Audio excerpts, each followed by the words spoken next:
Ағза тазалау ашығу 3 күндік, 7 күндік, 14 күндік, 21 күндік, 42 күндік болып бөлінеді. Бұл кезде, ағза тазалаған кезде біздің ішіміздегі паразиттер, бактерия, микробтар, қоқыстар, шлактар неше жылдан бері жатырған, соның бәрі тазарған кезде біздің ағзамыз жаңаша жұмыс жасап бастайды. Ол үшін біздер шөп дәрілерді ішеміз. Ол табиғи түрде емдейді біздің ағзамызды, және жаңадан сығылған жеміс-жидектен шырынды ішеміз. Бұл жерде біздер табиғи витаминдерді аламыз.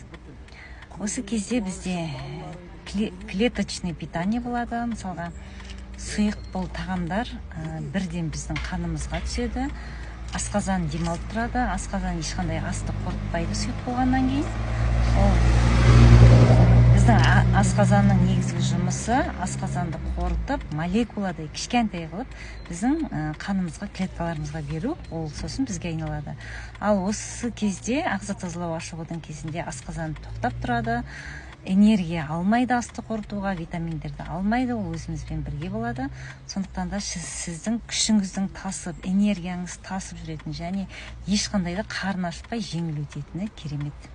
Ағза тазалау ашу жасаңыздар, тазалап тұрыңыздар.